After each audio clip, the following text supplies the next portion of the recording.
దేవునికి స్తోత్రం. మరి మనం ఈ యొక్క కీర్తనలో చూసినట్లయితే 34వ కీర్తన 4వ వచనంలో యెహోవా యొద్ద విచారణము చేయగా ఆయన నాకు ఉత్తరమిచ్చును, నాకు కలిగిన భయములన్నిటిలో నుండి ఆయన నన్ను తప్పించును.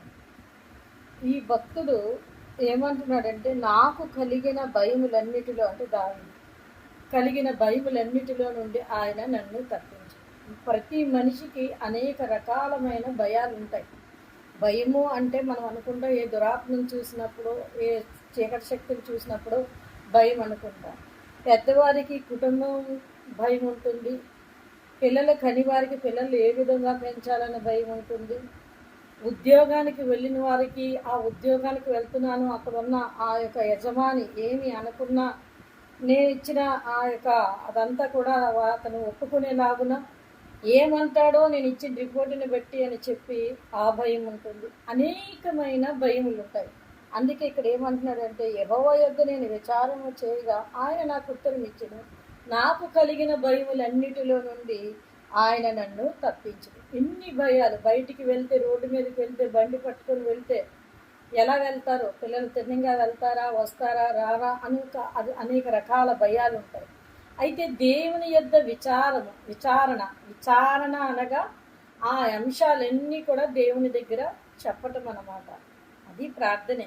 విచారణ చేసినప్పుడట అతడికి, అంటే అతడు రాజు కనుక శత్రు భయం ఉంటుంది ఎక్కువగాను.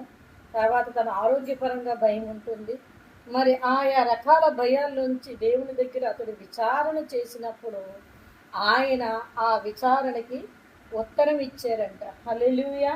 ఉత్తరము అనగా జవాబు అని అర్థం. ఆ జవాబు ఇచ్చారు. ఏమని ఇచ్చారు ఆ జవాబు అంటే,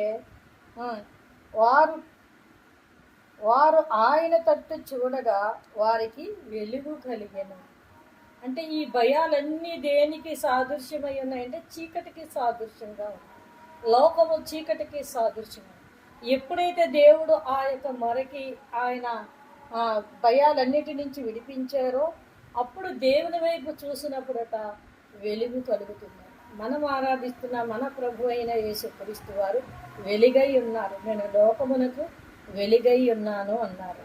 కనుక మన దేవుడు వెలుగై ఉన్నాడు కనుక ఆ వెలుగు కలిగిన దేవుని మనం కలిగి ఉన్నాం కనుక మనము వెలుగులో నడుచుకోవాలి. వెలుగు సంబంధమైన కార్యాలను జరిగించాలి, వెలుగులో నిలవాలి.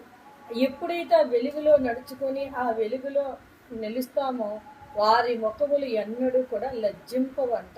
అంటే సిగ్గు అనేది వారికి కలగదన.